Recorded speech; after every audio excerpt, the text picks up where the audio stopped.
Hello, good morning, everybody. Good morning.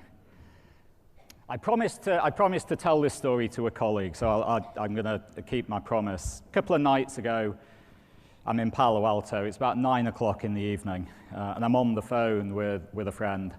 And I'm telling him, I'm saying to him, I'm supposed to be on stage in a couple of days, and I've done no preparation. Because I've done no preparation because I'm sat there writing this WebRTC application, and it's doing my absolute head in, right? Kind of, and I say to him though, I say, the WebRTC is not doing my head in at all. It's making it look good. It's Bootstrap, it's AngularJS, it's everything that actually is around WebRTC that actually was causing me pain. It only took me 5 minutes to drop WebRTC in, and then I had communication inside there. And that's a little bit, I just want to come back to Ian's point here, because what he said was that it's really easy to get to that start gate, which is very, very true. In actual fact, what we've done is we've reversed where the complexity is. Communication is a given inside that start gate. But then what was interesting is that Ian turned around and said, but there's a lot of complexity after that. And he put up all of these complexities. And I just sensed in the room this sigh of relief from the communication industry. Oh, thank God for that. How we are, today into the future. I just explain that with the mic. Ian was describing a different kind of complexity. It's web complexity. It's on a different model. It's on a different lead time. It has different solutions. So we shouldn't sit back. And also, there is no end game inside this. So the race is not you start the race and you finish the race. It's actually a continuous race going on. And the race is actually called experience. And the people who deliver that actually will deliver the next economy. So I'm going to try and embarrass a few of you now. How many in the room have used one of these? Wow. Okay.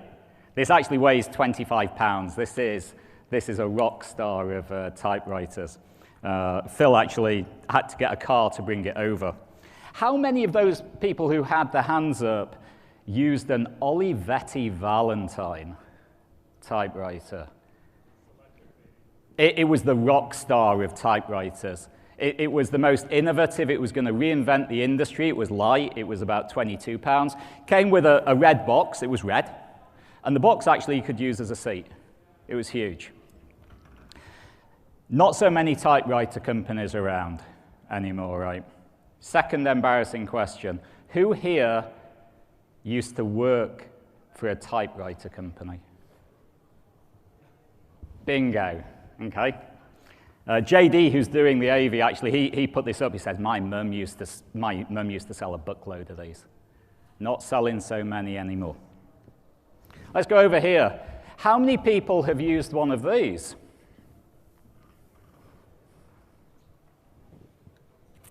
As an experiment, I don't know if you've still got one of these, give it your child. They don't know how to work it. Martin Geddes, who I'm sure many of you know in the audience, says something really important. In actual fact, telecommunication is a learned skill. It's not natural at all. In the 1930s, we had to be taught how to use this. But now, because it's always been there, it becomes natural. It's not natural at all. It's completely strange. Next question. How many of you used to work for phone companies? Maybe a little bit closer to the generation in the room. This is what we're going to be talking about, and let's embrace this, and let's not take comfort in some of the things about complexity and things. What's Ericsson doing? Well, Ericsson, if you don't know, actually was one of the founding companies that started WebRTC off with Google, and one of the original contributors to it. And you can ask yourself, why are you doing that? I mean, you own this other business. You took it from fixed to mobile. for the simple reason that there's a lot of companies that used to make typewriters that wish they'd actually jumped on board while that new world was developing. That's exactly what Ericsson is doing. You can't stop this progress, so let's invent what that new experience looks like with the likes of Ian, TalkBox, inside the environment that actually sits between us and Ian, which is the network that delivers that experience. So that's why Ericsson is here. I would suggest that you are all here for 3 reasons. You're here to learn, so that's what we hope to achieve. You're here to learn in the hope that you get ahead of the curve and win competitive advantage from that. And the last reason is, very simply, you're here, many, to sell, because you believe you have a value, an actual proposition to connect while we're all inside this community. So rather than just listening to Ericsson speak about what we are thinking, we thought it would be much more interesting to have some other companies come on stage. So can I please give a warm welcome, JB from Mozilla, Bard from AT&T, and I knew I would do this, Scott from OpenTalk.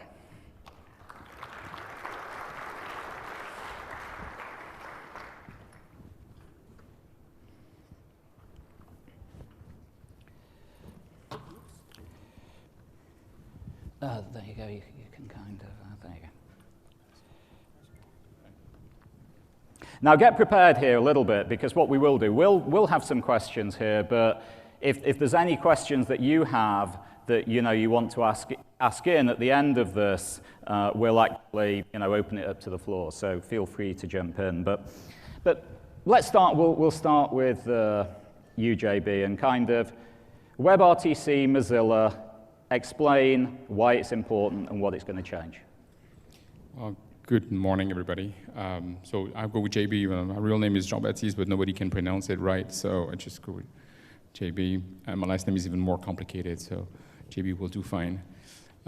So what is important for Mozilla is really being able to deliver those new services, new applications, something that is going to be a revolution in the web.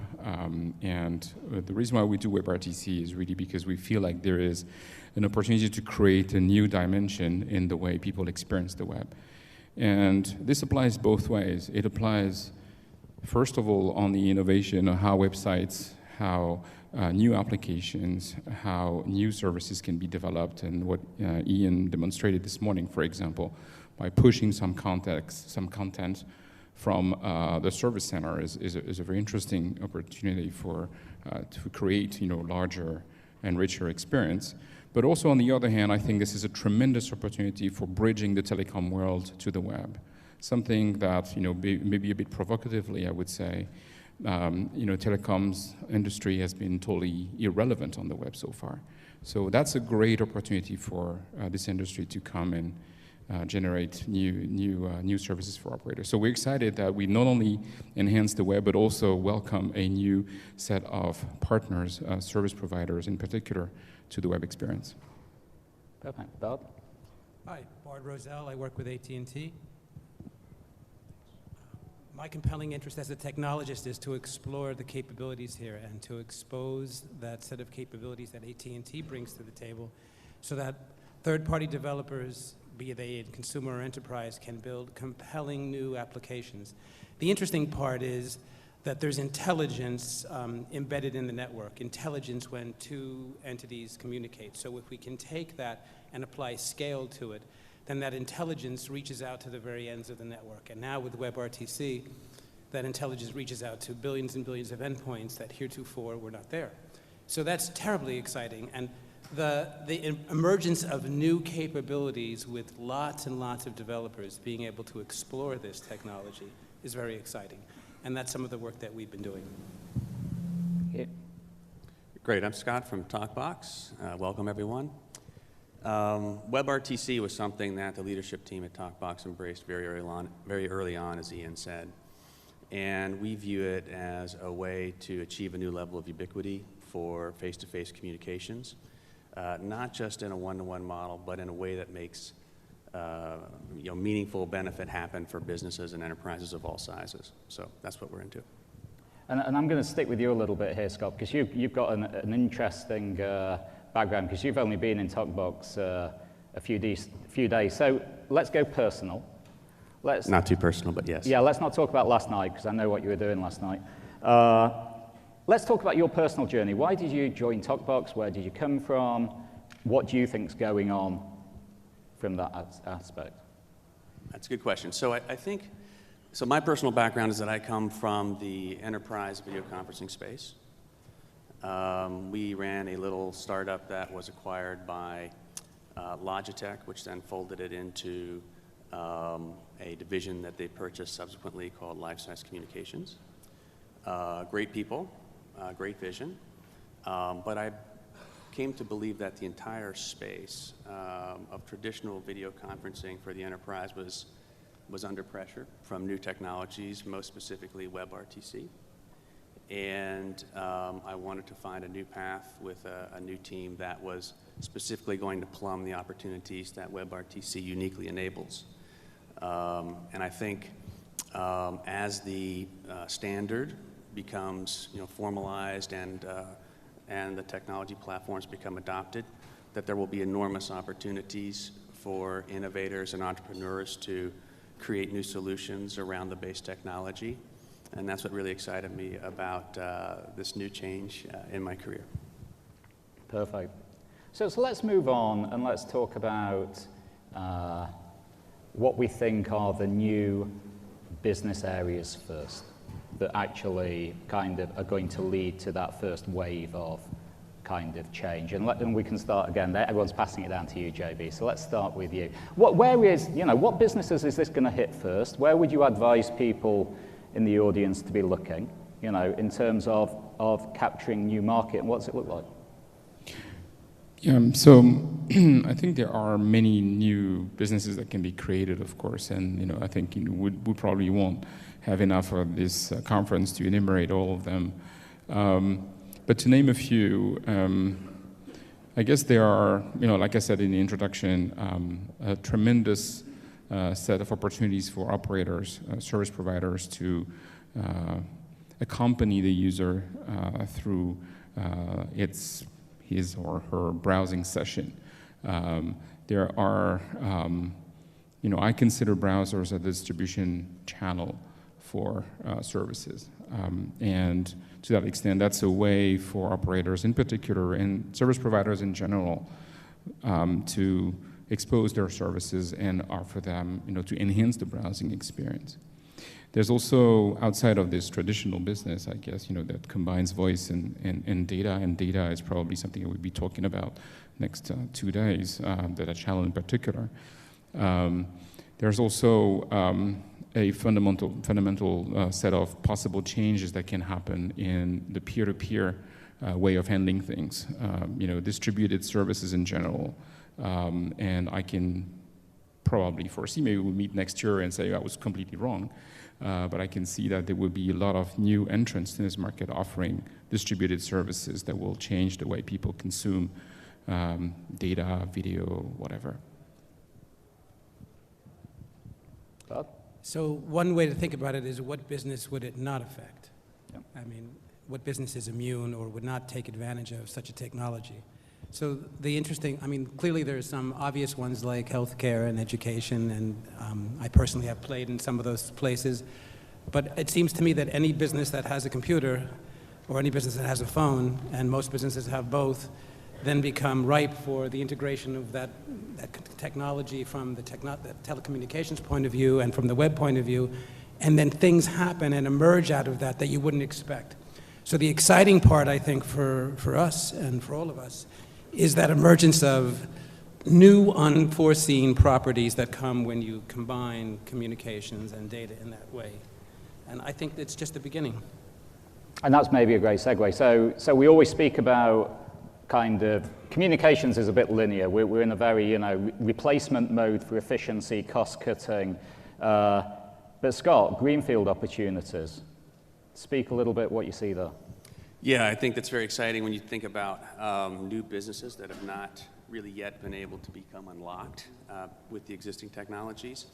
There are some, Ian touched on a very important use case today, which have been out there and like customer service and high-end customer service that are begging, for a better, higher touch experience that WebRTC can enable. But I also think there are some very exciting ways where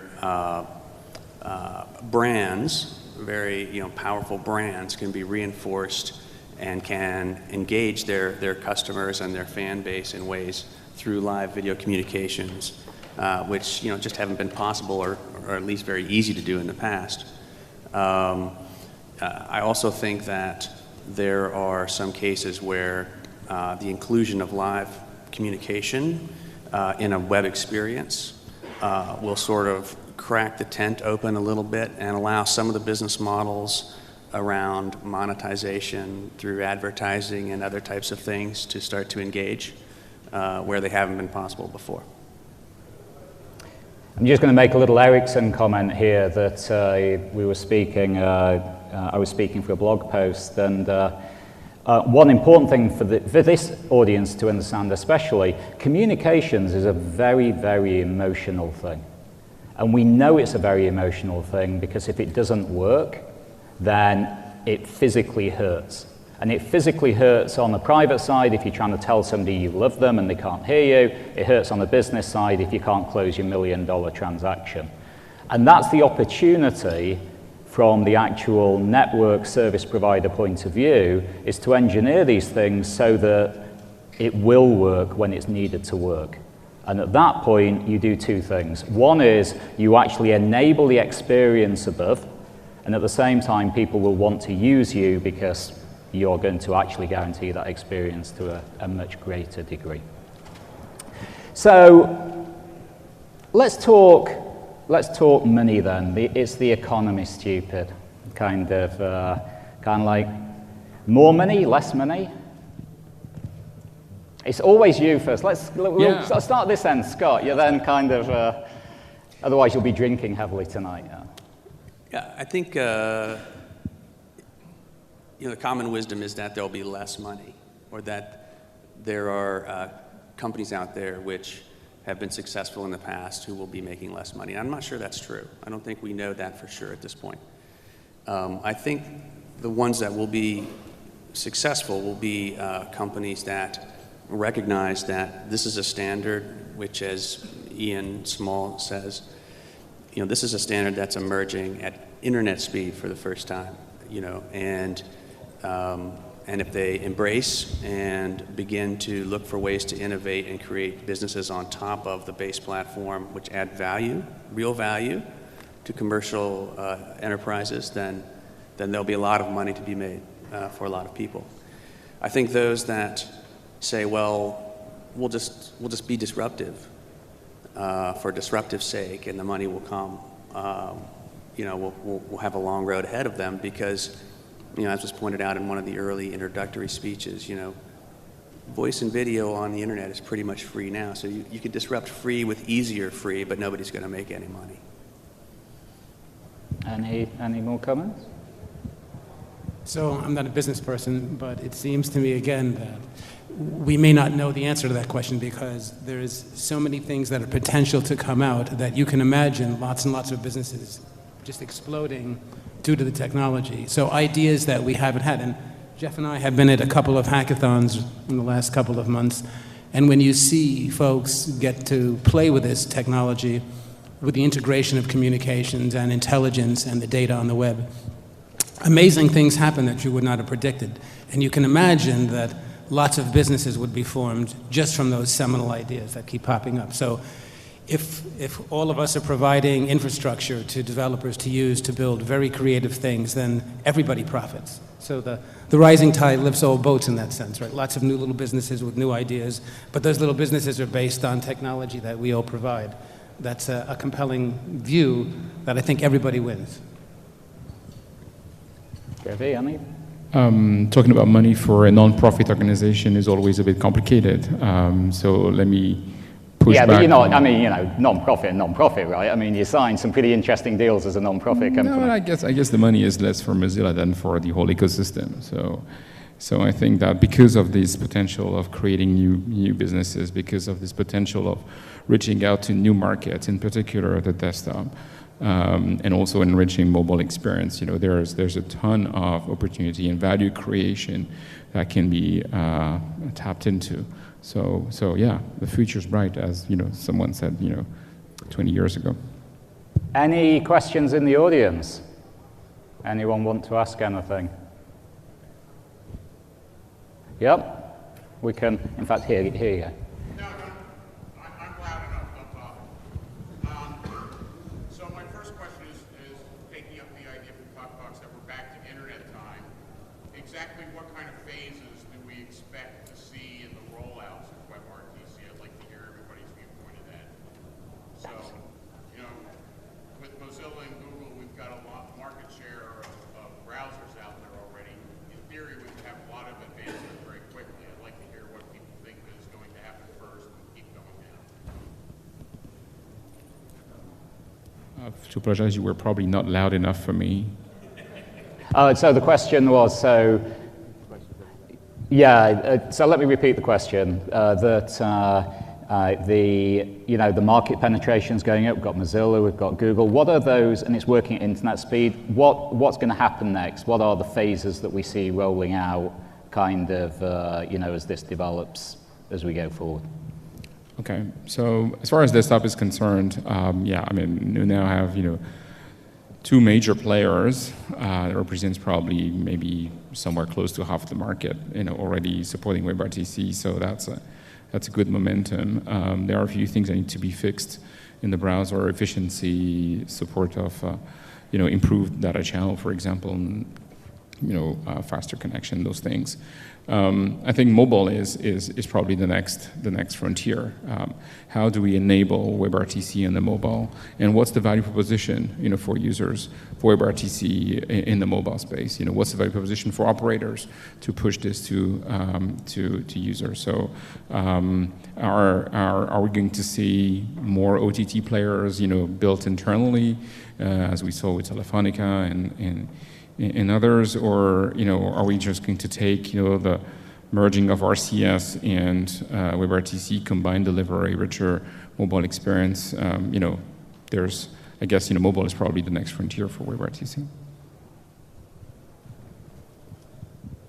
I would say the same. Mobile and increasing the bandwidth and the use of things like quality of service to guarantee those types of very, very efficient connections. So as you move from the peer-to-peer model to the combinatoric explosion that you have when you have many, many users trying to make a video call, I think the quality of the underlying network becomes crucial. Yeah, I agree with all that. And I think what I would add is that I think my sense is that the community around WebRTC is still in a somewhat, I don't want to say murky state because that's negative, but still in a state of flux where roles and groups of companies haven't quite aligned yet. So I'm thinking there's going to be a phase we will go through where it becomes clear, who are building core components that will enable, development to occur in a certain way, whether those be hardware enabled or software technologies. And then there'll be groups that align around the platform play. And then there'll be, customers who want to take those different components and put them. So I kind of think of it, I'm from California, and we think about it in terms of being, you can be a miner in the gold rush, or you can be the guys that sell the jeans and the picks and the shovels to the gold rush miners. And very many of the gold rush miners will be successful, but also, will a lot of the other guys too. And I think that people are still playing multiple roles in the space, and that will be an interesting phase of clarification to come. And I'll just add a little Ericsson comment on that. And then we've got another question just down here, actually, we can prepare for. One interesting thing that is going on, and it's behavior and attitude and approach. The world, in the traditional communications world, we waited for standards to get finished, and then we rolled it out en masse. This world doesn't work like that. The internet world actually solves problems in real time, and standards get created through that process of market adoption. So the one recommendation is to engage and to be honest. Potentially, a lot of the business value that can be created gets over the problems that are actually interoperable inside those situations. I've got a follow-on question. Is the value going to be in designing the right experiences or making the experiences work once they've been designed? So, for example, I thought it was a very slick demo with the castle booking service, but actually when I thought about it, I'm not sure that I would need a video call to book a castle. And so from AT&T's point of view, you can engineer QoS in the network, but is that the valuable bit, or is it applying QoS to the right things? So, for example, I think RCS is a fairly useless technology, so whether it works well or if it works badly is irrelevant because I don't think anyone's going to use it. So, can carriers and vendors participate in the value creation part of the design and interaction process as well as the network assurance side? Interesting question. So, if I understood you correctly, part of it has to be in the design of the application. If the idea is compelling, and I don't think you can predict this in advance, then the capabilities of the network just enhance that experience and that idea, right? So, from AT&T's perspective, we have a powerful network that scales, that introduces very interesting new technologies, things like QoS that differentiate the user experience. So we want to make that available to all the third-party developers down the road to take advantage of it and embed it in their applications. And I think that the scale and, again, the deep intelligence that is there in the applications we bring to bear will allow people to bring very cool ideas forward, but not all of them will succeed, right? So it's somewhat Darwinian. If you have a very compelling idea, it will succeed if it latches onto the mindset of everybody who's going to use it. Shovels and picks. First question is, are the shovels the right shape, size? Are they valuable, right? And then you've got to let people use them.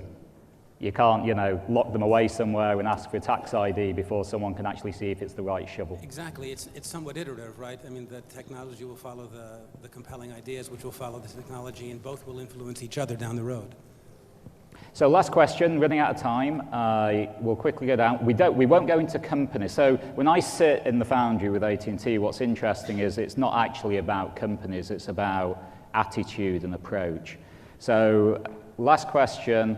The 3 most important characteristics of future successful companies in this space. And we'll start with you, JB. So you owe me a beer tonight, I guess. Or something. All right, that's a tough one. That wasn't on my list of questions when we prepared this. That just came into my mind when I was listening. So I apologize for that. This is raw. So if you allow me, I will just come with one. This ability to think disruptive. We have a technology that has the potential to really reshuffle the cards. Later this afternoon, we'll talk about the wind of changes.